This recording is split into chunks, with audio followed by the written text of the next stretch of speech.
একদিকে প্রকৃতিতে শীতের আমেজ, অন্যদিকে দরজায় কড়া নাড়ছে মেরি ক্রিসমাস বা বড়দিন। যুক্তরাষ্ট্র থেকে জার্মানি, ইতালি থেকে স্পেন, দেশে দেশে শুরু হয়েছে বড়দিন উদযাপনের আগাম প্রস্তুতি।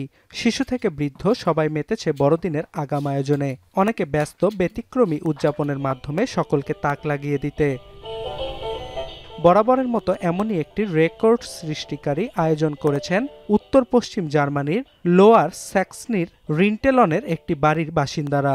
সুসান এবং থমাস জেরোমিন নামে এক দম্পতি তাদের পুরো বাড়ি ৬২১টি ক্রিসমাস ট্রি দিয়ে সাজিয়েছেন।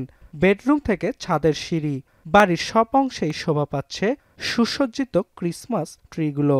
বৃহস্পতিবার রেকর্ড ইনস্টিটিউট ফর জার্মানি আরআইডি জানায়, একটি নির্দিষ্ট জায়গাকে সবচেয়ে বেশি ক্রিসমাস ট্রির মাধ্যমে সাজিয়ে নতুন রেকর্ড গড়েছে জেরোমিন পরিবার। সনদ হাতে পেয়ে উচ্ছ্বসিত পরিবারের সদস্যরাও। Das Schmücken als solches macht auch schon Spaß. Mir jedenfalls. Auch wenn es viel Arbeit ist. Ja, wenn es viel Arbeit ist und die Leute mal sagen, du hast eine Macke, so viel Arbeit, weil ich fange im Juni an zu schmücken. Für mich ist das wunderschön, wenn dann alle hier durchlaufen, auch ganz normale Passanten, die hier vorbeikommen, die sich das angucken wollen. এর আগেও একই রেকর্ডের মালিক ছিলেন জেরোমিন পরিবার।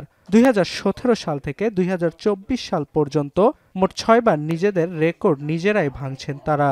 সামনের দিনগুলোতে নতুন নতুন রেকর্ড গড়ার প্রত্যয় ব্যক্ত করে পরিবারটি। অর্ণব প্রসাদ, এখন বিশ্ব।